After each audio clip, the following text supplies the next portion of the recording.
Please welcome to the stage Mariana Madero Perez. Good morning, everyone. I'm very excited to this second time in TEDx. It's a great honor to be back here again. So let's start. I don't know if you guys know, but like the quote of this year is "I am here." So I want you to take a minute to think what comes to your mind when you hear the phrase "I am here." I'm going to give you a few moments if you need them, but please think about it. Maybe you thought about you having a terrible day, like you're about to crash out, and then just a friend comes to you, they hug you, and they tell you, "It's okay, I'm here." And if you need to talk about anything, talk with me. So, or maybe you thought about you coming back from the market, and you have to tell your mom, "Mom, I forgot the tortillas and the Coca-Cola. I'm sorry, but I'm here now. That's all that matters, right?" And then she grabs her sandal and throws it at you. And you have a scar here. But when I think of the phrase "I am here," it reminds me of a character from a series that I used to see, and I'm seeing again. Its name is My Hero Academia, and as its title says, it's about heroes. So, in this anime, it's an anime, the whole world has superpowers, and there's like this number one hero that is like the symbol of peace. And every time this hero comes into action, he says, "Don't worry, I'm here."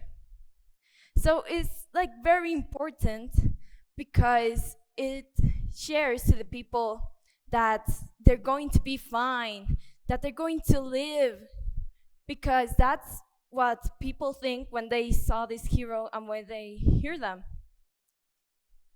Something else about this series is that we have obviously the protagonist and the main antagonist. But something that happens in this series is that they have like similar backstories. A hero landed their hand to the protagonist, and the major villain landed their hand to the antagonist. And that's why the protagonist is a hero and the antagonist is a villain. But in this series, the protagonist saw a crying child inside the villain. And he wants to save that crying child because a hero can't let anybody cry. Because when they see somebody cry, they want to save them. What we see in the most of the comics is the villain is always trying to hurt someone. And they're doing it because they want to impose their ideas. They want to, they want the world to follow their rules. They want to destroy it so it can be theirs. And the hero is always trying to stop them because the villain is hurting innocent people just for their ideals. They kill people just because of their ideals. So that's the hero that always tries to save the innocent people that have suffered because the villain is just trying to impose everything. And maybe you're going to tell me, what does this have to do with the real life? It's fiction. As you said, it's from a series you watch. So I'm going to tell you that it happened throughout history. The best example I'm going to give you is World War II.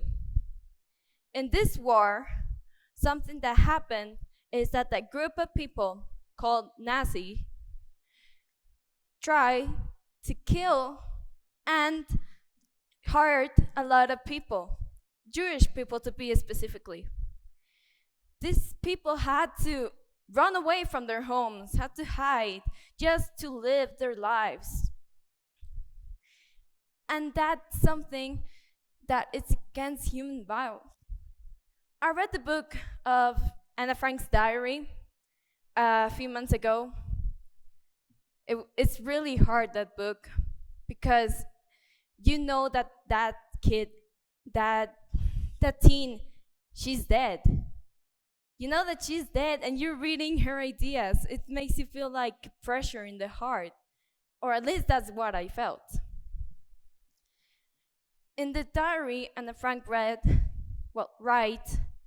that she came home from her school, and her sister had to tell her that, pack everything, we have to go now.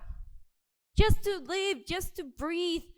Imagine you came home from work, school, anything, and someone tells you, pack your things, we have to go. That's the harsh reality Jewish people had to live during years, just because the Nazis were trying to impose their ideas that Jewish people were bad people, were people of evil. And that's not true. Many people died just because the Nazis believed they were bad. And the World War II is one of the more catastrophic things that have happened throughout history. History is marked with blood, and this World War II is a great example. And you're going to tell me maybe, oh, this happened years ago, what it has to do with reality right now, what it has to do with the present right now. But I'm going to tell you that the difference of ideas and trying to impose ideas happens even under our roofs, in our homes. I don't know if you have brothers or sisters, or you're a single child, I don't know. But something that happened a lot to me is every time I came back from school, I was drained out all my energy. I just wanted to go home and flap myself in the bed because I was too tired to do anything. But then I opened the door and I hear my two little sisters screaming. They have 10 and 7 years old. 3 years of difference, so they always fight. And most of the time they fight for something really stupid. Like, hey, you took my colored pencils. No, you never used them. And what if I don't use them? They're mine. And I'm like, oh my God, just shut up. But something happened with my 7-year-old sister. She had an accident. She hit this side of her head, and she had to go to surgery. They had to shave half her hair. They had to operate her. And she was so sad that half her head was shaved, because she cares like a lot of her appearance, like she's a girly girl. So when she came home from the hospital and I saw my two sisters again in the same room, I thought, they're going to fight again. They're going to fight again, and I'm not going to be here when they do that, so fine. But no, they hugged each other and they said, hey, are you okay? You need anything? And they went to play. And I'm like, how the heck that happened? So, my sisters were able to move over the difference, move over the ideas, just to care for each other. Because even though you fight with your sister, your brother, your friends, your parents, even, you care for them. And you are able to ignore your ideas just to care for them. And that's what my sister do.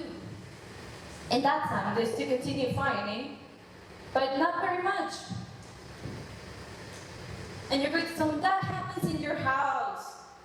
I don't have brothers or sisters. So what does that have to do with me?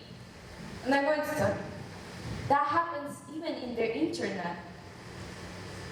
No matter what, we always spend time in the internet. Kids, teens, and adults. maybe adults more less than the teens, but we still are in the internet. And something that happens very often in the internet are the polemics. One thing that has happened recently is the topic of Therians. I don't know if you know what the Therian is, but it has been around internet. So when I started seeing these videos on the internet, and since I have like 2 friends who are Therians, and they don't act like animals, they don't dress up like animals, I decided to search on the internet. And I found out that we've been using the term Therian wrong. Therian is not a person who dresses or acts like an animal. It's a person who feels more emotionally connected to animals than to people. So when I saw this, I started doing these videos differently. And one time I actually went to the comment section and I saw that many people were telling that they're going to punch the Therian if they see them on the street. They're going to kill a Therian if they see him on the street. And every time I saw these comments, a pressure started like in my heart. And immediately I grabbed my phone and I texted my friend like, hey, are you okay? And she's like, yeah, I'm fine. And I'm like, are you sure? Yeah, super sure. Have you seen what they're saying in the internet about these people? Are you really okay? I care about you. And she's like, yeah, don't worry, I'm fine. And I'm like, oh my God. Thank goodness. Because my friend is one of the nicest, funniest, and craziest person I've ever met in my whole life. I mean, this friend, I'm not going to say her name for respect, but she is like the eye of the storm in every polemic that is found in the internet. She is a trans, she's lesbian, and she's a Therian. So imagine how her life will be at school. I don't know if many people around her know that she's part of the LGBT plus community. Or that she's a Therian. But she lives a normal life. I mean, I'm friends with her. I'm super friends with her. I'm actually going to maybe see her in a few months. We're planning to go to the Comic-Con together. Haven't told my parents, actually. So, she's one of my friends. And look, she's from the community. She's Therian. I'm not part of the community, nor Therian. And we're best friends. We talk like normal people, we can dialogue. So, in the internet, many people are telling that they're going to kill Therians just because they're trying to do what they want. Many people who dress up as animals, not like animals, have their reasons to do this. Some of the reasons, I believe, is that society reduced them and they want to be seen. And they think the only way to do that is to be animals, to act different like that. Many people suffer because they are excluded from what society thinks is normal. And not only happens with the Therians, it has happened with the LGBT plus community. It has happened to the people who like series, like anime, and other stuff.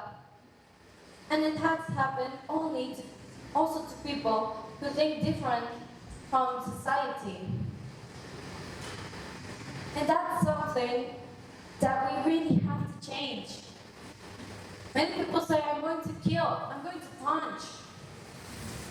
And it only generates more violence. I understand that some people cross the line by fighting other people. But if you say that you're going to kill them, you're only doing more violence. And you can't fight violence with more violence, because it will only create more violence and the world is going to collapse. If you want to have a perfect world, what we could do is accept the difference we have. Accept that we have different opinions, different lives, different ideas. We can be different. I know that many people say, but many people don't understand. Many people say, yeah, I respect these people, but then in the internet they're throwing hate to this. Many people have suffered. Many people have killed themselves just for these hatred comments. And that's something awful. You know what? I believe that we can make that everyone understand this difference. We should avoid trying to impose our ideas and just accept that the other person thinks different from us. Don't agree with the person if you don't think the same as the other.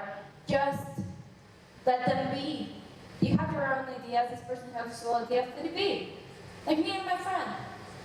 She has these ideas, I have my own ideas. Best friends. We can make it. And I think that my friendship is a great example that we can make it. I don't know for how much time I've been talking. How am I kidding? I don't have my watch. So, I started this talk with a question, and I will end it with one. Are you going to take my hand, or are you going to spit me in the face? That's your decision, and I'll be waiting to see the results. Thank you very much.